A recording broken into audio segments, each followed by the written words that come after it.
Picture this. It's 1944. Two soldiers, two armies, two worlds colliding. On one side, an American GI savoring a vanilla ice cream cone on a beach in France. On the other, a German soldier choking down moldy bread, wondering when his next meal will come. You think tanks, planes, and bullets won World War II? Think again. This 10-cent frozen treat became one of the most devastating psychological weapons ever deployed, and it broke the German army spirit more effectively than any bomb. What you're about to discover is how the United States military transformed ice cream from a simple dessert into a logistical marvel and a weapon of psychological warfare. In 1943 alone, U.S. forces consumed 135 million pounds of ice cream. That's more than 10,000 elephants worth of frozen dairy being shipped, manufactured, and devoured in war zones across the globe. This isn't just a story about food. It's about American industrial might, the science of morale, and how something as innocent as ice cream became a symbol of everything the Axis powers couldn't provide their troops. By the time the war ended, ice cream had become so important that the U.S. Navy spent $1 million. That's $17 million in today's money, to build floating ice cream factories that could produce 500 gallons every single day in the middle of the Pacific Ocean. In the next 45 minutes, you will discover 3 revelations that will change how you see World War II. First, the U.S. military secret mobile ice cream factories that followed soldiers into combat zones, delivering half-pint cartons right to foxholes on the front lines. Second, how ice cream bans in Nazi Germany and occupied territories revealed the Axis powers' resource desperation, and how Allied soldiers weaponized this disparity. Third, how ice cream deliveries became a predictor of Allied advances, with every new ice cream parlor marking territory that would never be surrendered. This is the untold story of how America fought World War II one scoop at a time, and won. To understand ice cream's role in World War II, we need to go back to January 17th, 1920, the day Prohibition began. When the 18th Amendment took effect, banning alcohol across America, something unexpected happened. Overnight, bars transformed into ice cream parlors. Americans needed a social outlet, a place to gather and indulge, and ice cream stepped up to fill the void left by whiskey and beer. Throughout the 1920s and 1930s, ice cream became more than dessert. It became a symbol of American prosperity and freedom. Soda fountains popped up in every town. Families gathered at parlors on Sunday afternoons. Children earned nickels to buy cones. Ice cream represented comfort, abundance, and the American dream itself. Meanwhile, in Europe, the story was different. Germany struggled through the economic devastation of the Great Depression and the punitive reparations of the Treaty of Versailles. Rationing became routine. Luxuries disappeared. Ice cream, which required milk, sugar, and refrigeration, became increasingly rare. The contrast between American abundance and European austerity was already stark before the first shot of World War II was fired. By 1941, as America prepared to enter World War II, military planners understood something crucial. Morale wins wars. Hungry, demoralized troops don't fight effectively, no matter how advanced their weapons. The U.S. Army commissioned studies that concluded a simple formula: morale equals food plus comfort. Despite severe shortages of staple foodstuffs like sugar, the U.S. government made comforts like chewing gum, coffee, chocolate, and tobacco essential parts of every serviceman's rations. But ice cream? Ice cream was special. It produced a physiological response. Soldiers who ate ice cream subconsciously thought about calming childhood memories, about home, about everything they were fighting to protect. The psychology was simple but powerful. If your troops are eating ice cream in a war zone, they believe they're winning. They feel connected to home. They have hope, and hope, as any military commander knows, is worth its weight in ammunition. While America was prioritizing ice cream for its troops, Nazi Germany was doing the opposite. In 1942, as the war intensified and resources grew scarce, ice cream production was banned across the Third Reich and its occupied territories. Not just restricted, but completely forbidden. The rationale was practical. Ice cream required massive quantities of milk and sugar, resources that Germany desperately needed for more basic purposes. But the ban had unintended consequences. It became a visible, tangible symbol of Nazi Germany's inability to provide for its people. In Mandatory Palestine, under British control and threatened by Rommel's advance through North Africa, ice cream was similarly banned starting May 1st, 1942. The large quantities of milk and sugar needed to make ice cream had more pressing uses as German forces threatened to invade. One reporter wrote of the disaster, "This is one of the worst adversities that the Holy Land has yet to experience." The ice cream ban was so significant that newspapers predicted that in the first week alone, 400 tons of sugar and about 600 tons of milk would be saved. Enough sugar to supply all of Tel Aviv for 5 months. Meanwhile, American soldiers were about to get ice cream delivered to combat zones. The contrast couldn't have been more devastating to enemy morale. Creating a military ice cream program required solving an enormous logistical challenge. How do you deliver frozen desserts to soldiers fighting in jungles, deserts, and battlefields thousands of miles from home? The answer came from the Army's Quartermaster Corps, which began providing American troops with the machinery and ingredients to manufacture 80 million gallons of ice cream every year. In 1943 alone, the Quartermaster Corps shipped 135 million pounds of dehydrated ice cream mix to front lines around the world. Given a sufficient source of refrigeration, any soldier could combine the mix with water and standard issue powdered milk to create a frozen treat right on the firing line. But this wasn't good enough. As Allied troops advanced through Germany in early 1945, the Quartermaster Corps built dozens of miniature ice cream factories just behind the front lines. These mobile factories allowed half-pint cartons to be brought directly to troops in their foxholes. Think about that. While German soldiers were starving, American GIs were getting ice cream delivered to trenches. The mobile factories operated on converted trucks with specialized refrigeration systems. Production capacity reached 500 gallons per hour per unit at peak efficiency. These weren't makeshift operations. They were industrial-scale frozen dessert factories on wheels, rolling across Europe in the wake of Sherman tanks. The commitment to ice cream reached its peak during the D-Day invasion. As Allied forces stormed the beaches of Normandy on June 6, 1944, ice cream was already part of the supply chain. The soldiers who survived that first terrible day would soon taste a reminder of home. Within days of the initial landings, ice cream trucks began rolling onto Utah Beach and Omaha Beach. Under fire, dodging artillery, these trucks brought more than just dessert. They brought the message that America had the resources, the logistics, and the sheer industrial might to deliver frozen treats to a war zone. As Allied forces pushed inland, the ice cream infrastructure followed. From France to Belgium to Germany itself, mobile ice cream units shadowed the advance. Every new position secured meant ice cream could follow. By 1945, more than 75 mobile units served over 1 million GIs monthly. The logistics were staggering. Ice cream required refrigeration throughout transport. Ingredients had to remain stable across ocean voyages and continental journeys. Equipment needed maintenance. Yet somehow, American industry made it work, delivering hope and vanilla cones to soldiers who had seen hell. If the Army's ice cream program was impressive, the Navy's was legendary. The U.S. Navy didn't just want ice cream on large ships. They wanted it available to every sailor, no matter where they served. The solution? Build floating ice cream factories. In 1945, the Navy repurposed concrete barges from the Army into maritime ice cream factories, known as BRLs, barges refrigerated large. Due to metal shortages, these 6,000-ton vessels were made entirely of concrete. Yes, floating concrete ice cream factories. The Navy spent $1 million converting each barge, equipping them to produce 500 gallons of ice cream every day and store 2,000 gallons in refrigerated holds. These floating parlors were towed throughout the Western Pacific by tugboats, anchoring at bases like Ulithi to serve ships too small to carry their own ice cream making equipment.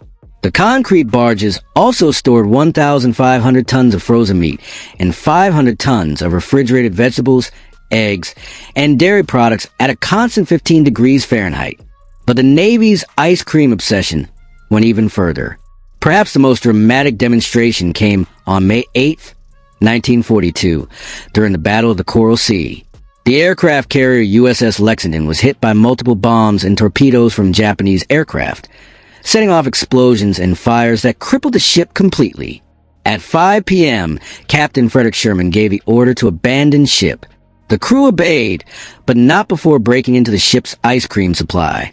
Survivors described filling their helmets with ice cream and licking them clean before lowering themselves into the Pacific Ocean. Facing death, they chose ice cream. The statistics tell one story, but it's the personal accounts that reveal ice cream's true impact. For soldiers enduring K-rations, Camp Mystery meat crackers, and powdered coffee, ice cream represented something profound. Years after the war, veterans would recall specific moments. The first taste of chocolate ice cream after 6 months of combat rations. The texture, the sweetness, the cold shock that reminded them they were still human. One German POW, captured and brought to America, later wrote about his first experience in an American prison camp.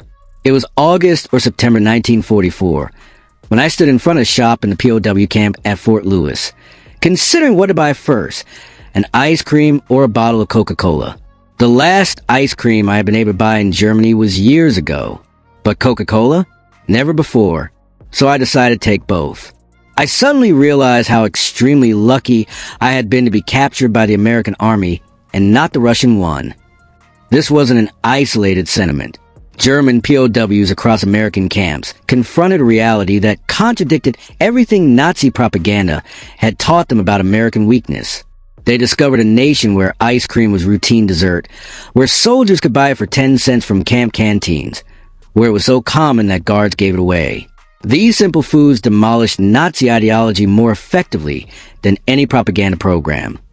Ice cream's impact extended beyond military personnel. When American forces liberated towns and cities across France, Belgium, and the Netherlands, they brought ice cream with them. French and Belgian children tasted their first American ice cream, an experience documented in countless photographs from the National Archives. The psychological effect on liberated populations was enormous. Ice cream represented hope, abundance, and freedom from rationing and occupation. It made the difference between feeling occupied and feeling liberated. It demonstrated that America wasn't just defeating Germany militarily. America represented a completely different way of life, one where even in wartime, there was enough for dessert. The contrast was stark and deliberate. While German occupation meant hunger, fear, and deprivation, American liberation meant GIs handing out chocolate bars and ice cream to children. It was soft power delivered in sugar cones. Was ice cream actually effective, or was it just a feel-good luxury? The data is clear. Units with regular access to ice cream showed measurably high morale scores. While specific percentages varied by study, the pattern was consistent. Troops who received ice cream reported better mental health, fewer stress-related issues, and stronger unit cohesion. Ice cream produced comfort in a physiological sense, triggering memories of childhood and home. For men far from family, facing death daily, that connection was invaluable. It reminded them what they were fighting for, not just abstract concept of freedom, but the specific, tangible pleasures of American life. The military understood this instinctively. Ice cream wasn't about nutrition, despite what advertisements claimed. It was about maintaining the mental health and fighting spirit of an army facing horrific conditions. And in that mission, ice cream succeeded brilliantly. For German soldiers facing American forces, ice cream became a symbol of their impending defeat. Imagine fighting for days without adequate food, watching your supply lines collapse, knowing your family back home is starving, and then you capture American positions and find ice cream. Not just food, but frozen dessert, luxury items, treats. German POWs described their shock in interviews and diaries. One captured soldier observed American troops eating ice cream as if war did not exist. Another wrote, "The Americans have ice cream. We have nothing." The psychological impact was devastating. Consider mathematics. In 1945, American soldiers 2,000 miles from home were eating frozen dairy treats, while German soldiers 15 miles from home couldn't get basic rations. This disparity revealed the total industrial superiority of the Allied forces.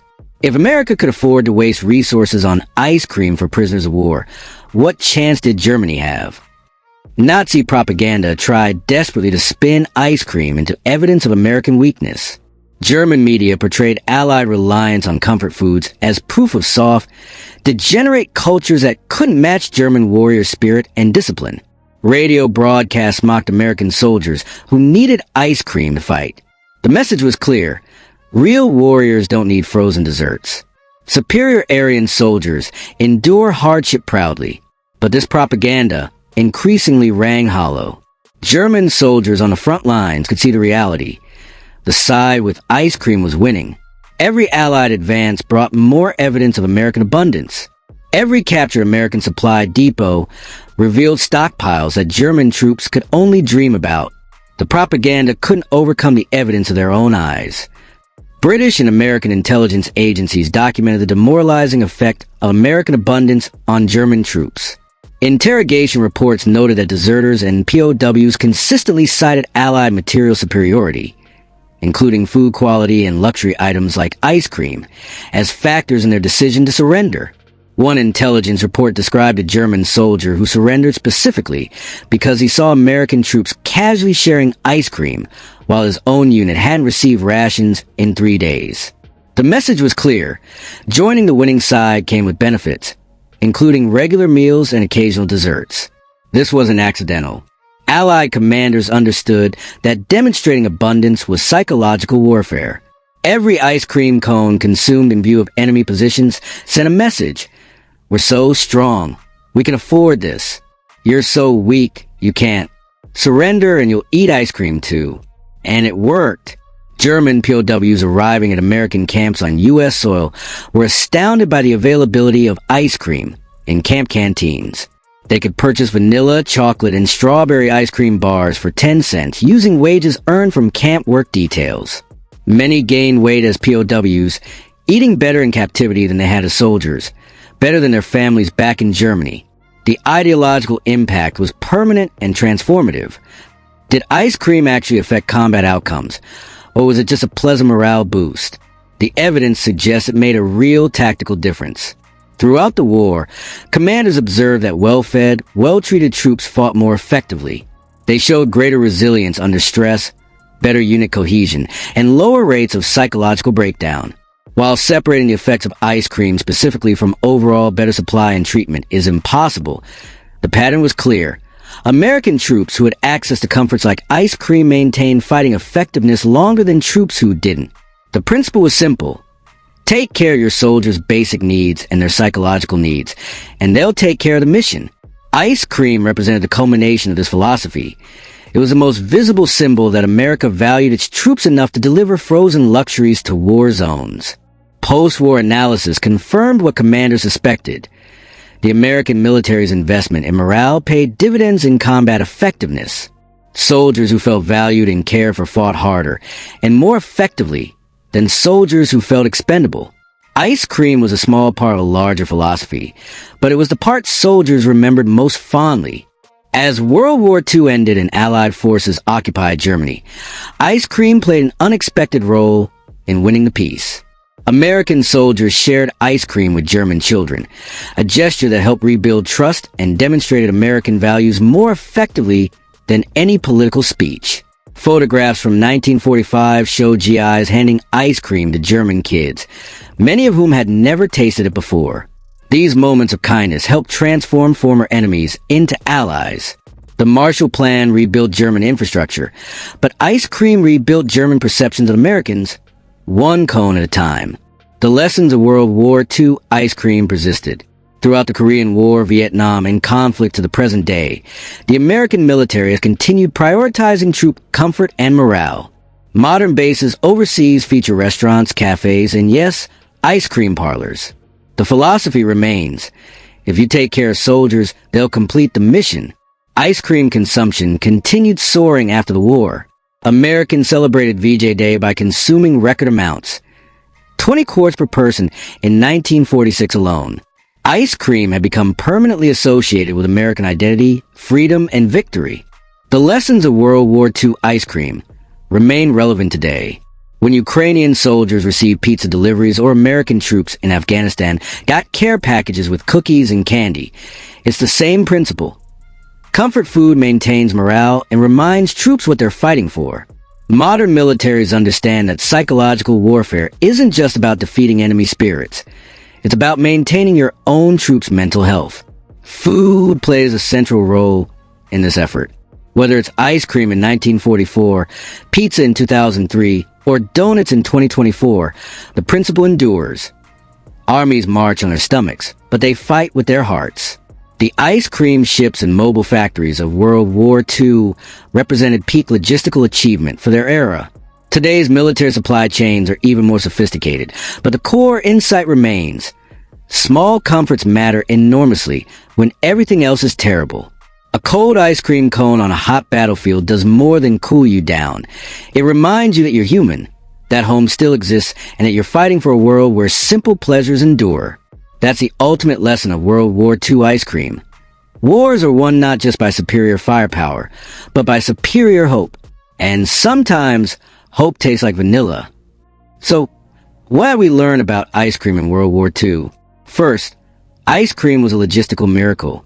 The United States military created an entire infrastructure, mobile factories, floating concrete barges, refrigerated supply chains, to deliver frozen desserts to war zones across the globe. This represented American industrial might at its peak, the ability to manufacture luxury in hell itself. Second, ice cream was a morale multiplier for Allied troops. It wasn't just dessert. It was a psychological lifeline connecting soldiers to home, to childhood memories, to everything we're fighting for. Troops who ate ice cream regularly showed higher morale, better mental health, and greater resilience. They fought harder because they felt valued. Third, ice cream was a demoralization weapon against Axis forces. German and Japanese soldiers witnessed American abundance and recognized their own deprivation. The contrast shattered propaganda about Axis superiority. Captured enemies who tasted American ice cream became witnesses to democratic prosperity, carrying that message back to their homelands after the war. These three factors combined to make ice cream one of World War II's secret weapons. Not secret because it was classified, but secret because history books focus on tanks and tactics, while overlooking the 10-cent ice cream cones that sustained the soldiers who crewed those tanks. History teaches us that wars are won not just by steel, but by spirit. Not just by bullets, but by belief. And sometimes, the things that sustain human spirit are startlingly simple. A cold ice cream cone on a hot day, a moment of sweetness in a world of violence, a reminder that pleasure and joy still exist even in the darkest times. The ice cream ships and factories of 1944 are gone now, scrapped or converted to other purposes. But their legacy lives on every time a deployed soldier gets a care package with cookies, every time a modern base opens a cafe, every time military planners remember that taking care of troops' morale is just as important as maintaining their equipment. The soldiers who fought World War II are mostly gone now too, but their story endures. The story of how America mobilized every resource, including frozen desserts, to win the greatest conflict in human history. They teach us that victory requires not just strength, but also kindness, not just firepower, but also hope, not just the will to fight, but the reason to keep fighting. And sometimes that reason tastes like vanilla. If this story changed how you see World War II, hit that like button. If you believe small things can change history, subscribe for more untold stories from the greatest generation. And in the comments, tell me, what seemingly small comfort do you think matters most in difficult times? Next time you enjoy an ice cream cone, remember the soldiers who tasted freedom one scoop at a time, who fought not just against tyranny, but for a world where simple pleasures like ice cream would always be possible. Thanks for watching. Until next time, remember, history isn't just written by winners. Sometimes it's delivered by ice cream trucks.